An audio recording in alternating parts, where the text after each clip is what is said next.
ရွှေရင်ကျော်ဂိုင်းငုံဝင်ရင်အရက်သေးစာလုံးဝမတောက်စားရဘူးသူတစ်ပါးသားမယားလေးရှိမယားကိုပြစ်မှားကျူးလွန်ခြင်းမပြုရဘူးကျွဲသားနွားသားမွေးသားမစားရဘူးအနန္တောအနန္တငါးပါးအောင်မပြစ်မှားရဘူး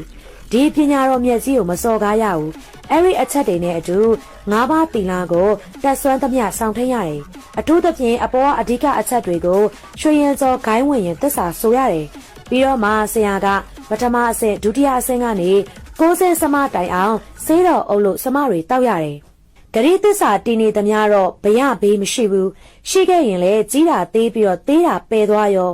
ဗြဟ္မစိုးတရား၄ပါးလက်ကင်ထားပြီးတော့ဂရိသစ္စာကိုစောင့်ထိန်နေသမျှအကျိုးစီးပွားဖြစ်လာမယ်ရန်ငိမ့်ရန်ပေတယ်လက်ညှိုးနဲ့ရေကိုတိုးထိယုံနဲ့ရေဟာဆေးဖြစ်တယ်ဆရာတော်ဖះကြီးများဖြစ်ကြတဲ့ရကန်းစင်အောင်ဆရာတော်ဘာမဲဆရာတော်ရှင်အဇဂေါနာဆရာရှင်ရသိဆရာဖြူဆရာအေးဆရာပွင့်စားတဲ့ဆရာတော်များထွက်ရပေါက်ပုဂ္ဂိုလ်များချင်းမြင့်တဲ့စိတ်ဩဒရရေစင်ဖြစ်ပြီးတော့အဲ့ဒီရေစင်ကိုသိယုံတောက်ယုံများနဲ့ဘေးကင်းလေးရှိတယ်မွေစိတ်ကင်းစိတ်တတဝါအစိမ့်မှန်သမျှပြေသွားတယ်သို့တော့ဆိုပြုတ်ထားတဲ့ဂရိသစ္စာပြက်ပြီးပေါက်ပြီးတော့ကျိုးပြီဆိုရင်တော့ခံရနေတာမှန်